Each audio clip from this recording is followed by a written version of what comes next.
Hello, welcome. Somebody recently asked me, what does a spiritual life mean to me?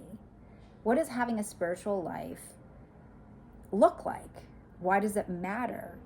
And it really got me thinking, and I wanted to share some of the things that came through.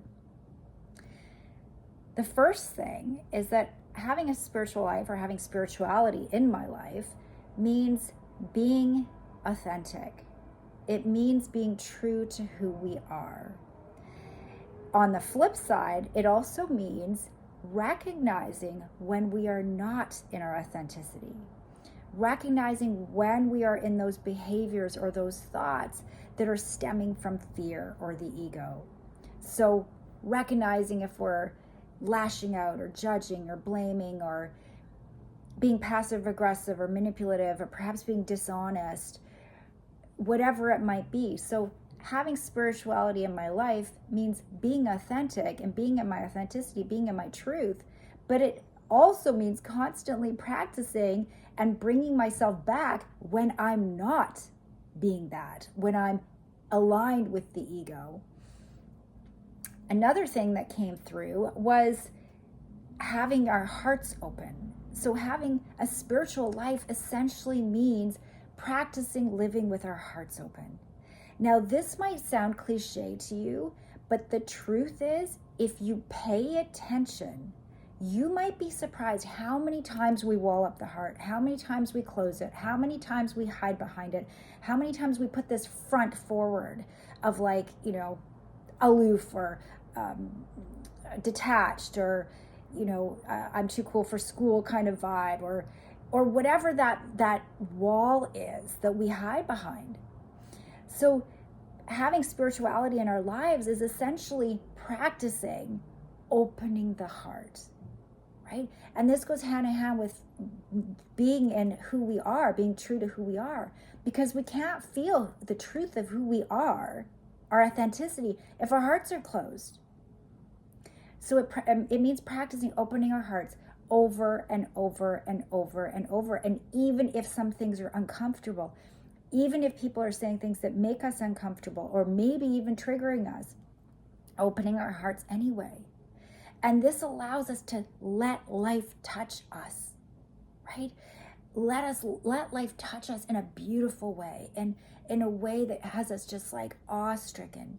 And also beauty, allowing beauty to touch us, joy to touch us, even sadness, right? So it brings us to a deeper connectivity, a deeper engagement with all that is around us, including other souls, other people. Another thing that came up when I was thinking about this, what does spiritual life look like? How does it play out in my life? What does that mean? Is integrity. Integrity with our words, integrity with our thoughts. So again, if you pay attention, let's say, I think I've used this example before, but it comes up to me for me still. If somebody texts me and says, oh, would you like to, participate in this thing, or would you like we want to invite your child to participate in this thing. And let's say my child is like, no, actually, I really don't want to go. I'm not wanting to do that. So the integrity is, how do I share that without hurting that other person's feelings or without making that other person feel bad, without us seeming, I don't know, whatever we might see, maybe just, I don't know. But the point is like choosing those words that are integrity, aligning with your truth, and still being kind. And I bring this example up too because so often we'll lie, like, oh, actually, I can't make it. Is that actually true? Can you physically not make it? Are you unable to make it? Do you really have other plans? And so it's, how do you stay in integrity with your thoughts and your words, right? Being honest and true to yourself, but just honest. And I could go on and on about this part because it feels like these white lies are kind of part of our society. Like we tell these little white lies all the time. It's like, that's not integrity. And even calling them white lies, like, oh, well, that's not a big deal, it's just a white lie, that's not an integrity, right? And so being honest and being kind and having your heart open sometimes also means saying things that maybe the other person doesn't necessarily want to hear, but if it's an integrity, it might be for their highest good, right? Or it might even teach them something, like, wow, that person just told me the truth, even if it wasn't glossed over. Wow, cool. And maybe they turn around and try it too. So integrity. Finally, the other thing that came through is having what spiritual life means, or what it means to me. Spirituality ingrained in our lives is learning to trust. So learning to trust when I'm gonna reel it back a bit. Understanding, first of all, when we're listening to the voice of our soul versus the voice of fear. So if fear is pushing us to make certain decisions, or to do things or cancel things or not do things, recognizing, is it fear, the voice of fear? Am I trying to play small? Am I scared of being seen? Am I scared of putting myself out there? Or am I scared of not being seen, therefore I'm going to push to be at the front, to push to be heard? So learning when you're listening to fear versus your soul. And all of these, of course, are combined, because you can't really hear the voice of your soul if your heart is closed and you've buried your light, diminished it and buried it way deep down somewhere, and you're living with all this false facade that's rooted in fear. It's very hard then to hear the voice of your soul, to hear the voice of your higher self. So the trust aspect is, through meditation, coming into alignment with source and your soul, and learning to trust, my soul is guiding me. My soul does give me these bit by bit breadcrumbs of which direction to go.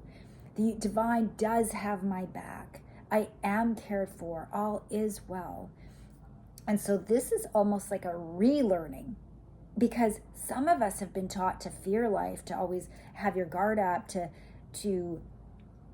push and climb and wrangle to the top of the ladder no matter what. So a lot of us, or even just in society, even either in our childhood home or through society, or even through ancestral beliefs and energies passed down, or even from our other lifetimes, we've been taught and instructed that we have to be afraid. And so spirituality is having spirituality in life means beginning to trust, but all of these things are connected, right? The open heart and being authentic and being in integrity. So where would I be without spirituality in my life? In one sentence, if I look back to where I was, at the beginning of my 30s, at the end of my 20s, I guess I could perhaps assume that spirituality has been a lifeline for me. It has helped me through the toughest of my times. I probably would be a mangled mess of anxiety and fear, just going around and around with self-doubt and confusion. And so, they call it a journey for a reason. They call it a healing journey for a reason. They call it a spiritual journey for a reason. And that is because it is a journey, meaning there's always growth. There's always, sometimes discomfort in the growth. There's radical honesty of looking at ourselves and constantly expanding. And then there's stuff that comes up that you're like, whoa, like I thought I was past that stuff. And meanwhile, it's just more stuff coming up for us to heal and clear and let go and expand and grow. And so, this spiritual journey, this healing journey, has been the absolute most meaningful thing, the most meaningful journey of my life. And I wouldn't trade it for the world.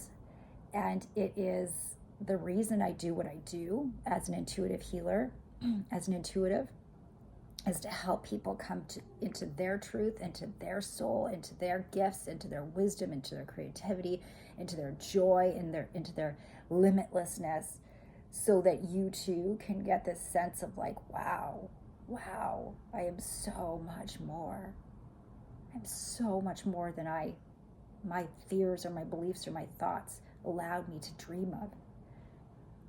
And so if you're ever curious about that, or you feel that it's time to embark on healing some of your buried emotions and childhood stuff, or whatever's coming up for you, or you know that there's something that more for you, you're just not sure how to access that, I'd love to be part of your journey. And you can reach me through my website at rachelshonaker.com. Thanks. Have a great day.